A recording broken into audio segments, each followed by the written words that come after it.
Here comes the bride, and her red-headed prince.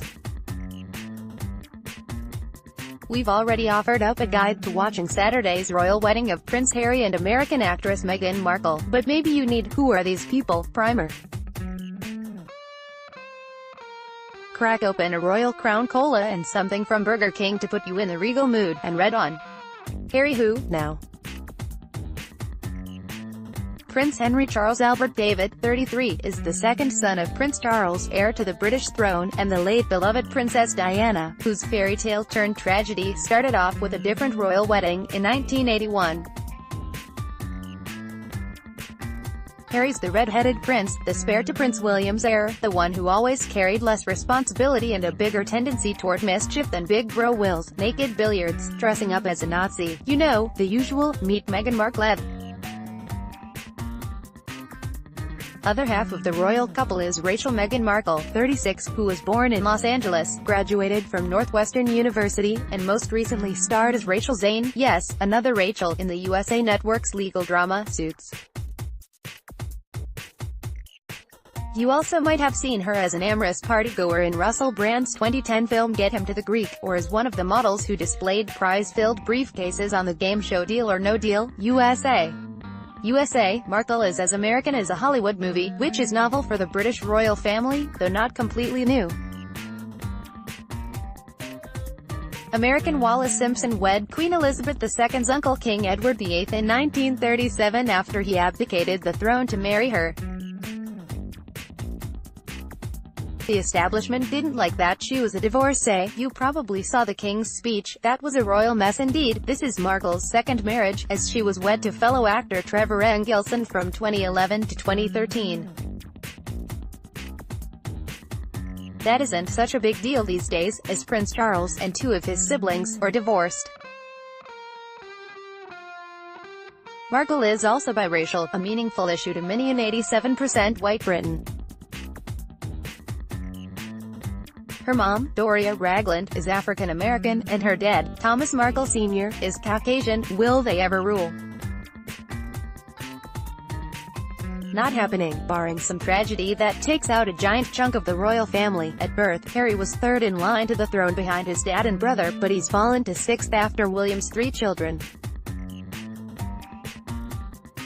By George, and Charlotte, and Louis, he's unlikely to ever have to worry about taking the throne.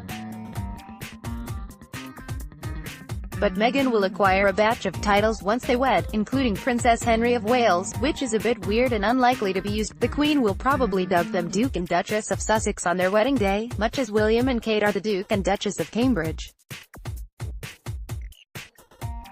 Any kids they have could be given the titles of Prince and Princess, but it's up to the Queen. They might also be just lords and ladies. Give me some wedding dish, the basics. It'll happen on Saturday, May 19th at 12 p.m. UK time, 7 a.m. ET, 4 a.m. PT, in St. George's Chapel at Windsor Castle, the Queen's weekend place just outside London. While we commoners can't attend, you can watch the pomp and circumstance unfold on TV. The dress, Markle's gown, is a closely kept secret, though we'll hazard a guess it won't be quite as conservative as Kate Middleton's gown from when she wed Prince William in 2011. Although some U.S. fashionistas were hoping Markle would showcase an American designer, the Daily Mail is reporting she's chosen a hand-stitched, beaded gown by Ralph. Rumors are that the dress will cost the royals £100,000, $134,000 or $179,000. Harry's garb. Fewer people care about what Harry wears.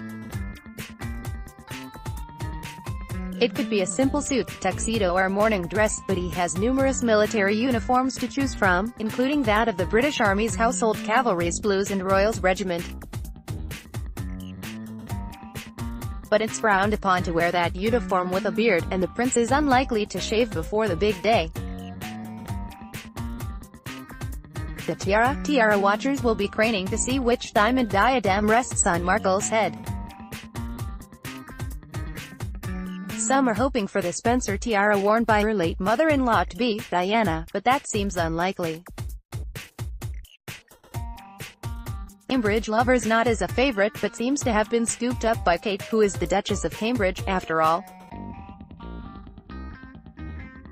The Queen may simply have bought Markle a new tiara, as she did with Sarah Ferguson when she married Prince Andrew in 1986, or create one from already owned jewels, as was done with Sophie Rhys-Jones when she wed Prince Edward in 1999. The rings: Prince Harry designed his bride-to-be's ring to include 2 diamonds from his mother Diana's collection. The stone at the center is a 3-carat, cushion-cut diamond from Botswana, a special destination for the couple. Her wedding ring is reportedly made from the same nugget of gold used for many royal brides in the past, including Diana and Kate. And Harry himself reportedly will wear a wedding ring, something his brother chooses not to do. The flowers: according to British Vogue, the floral arrangements will include branches of beech, birch and hornbeam, and white garden roses, peonies and foxgloves from the gardens and parkland of the Crown Estate in Windsor Park. The bridesmaids and page boys: British royals like to have very small children as their attendants. Pippa Middleton walking up the aisle with sister Kate in 2011 was fairly unusual, though Diana did have 2 older bridesmaids to help out. On Wednesday, Kensington Palace announced the list of little ones, but the only 2 most people care about are William's son Prince George, age 4, and his daughter Princess Charlotte, age 3. The cake: it'll be a lemon elderflower creation covered with buttercream and fresh flowers, made by pastry chef Claire Tack, owner of the London-based bakery Violet. Like Markle, Tack was raised in California. The receptions: there are 2.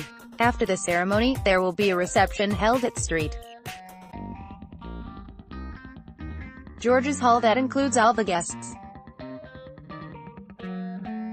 But later that night, Prince Charles will give a smaller private reception that will only include close friends and family.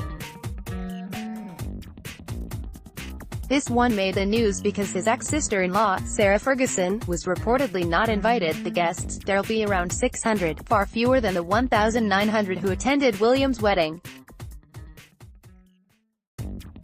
The venue for Harry's wedding is much smaller, plus as the spare and not the heir, he didn't have to invite world leaders he doesn't even know. Diana's 3 siblings will be there, and her sister Jane will deliver a reading. No way will the royal family let her brother Charles speak again after he blasted them at her funeral. Plus, the Spice Girls might be there. They wanna really wanna zigga. If you really wanted to know who's there, check out this Royal Wedding Who's Who Live app from Sky News, which will use special software to ID the guests as they enter, and explain who they are. Meghan's family: who boy. This is the news story that's blown up the week of the wedding. Her father Thomas apparently faked some photos of himself doing simple things, like reading a book about Britain in a public cafe, and that became embarrassing news for the royals. The Daily Beast has a great explanation of how the palace lost control of the narrative. Now it looks like Thomas Markle won't be attending the wedding at all, and he's reportedly having heart surgery just days before the ceremony. Some say Markle's mother will be the one to walk her down the aisle. It wouldn't be a wedding without some form of last-minute family drama.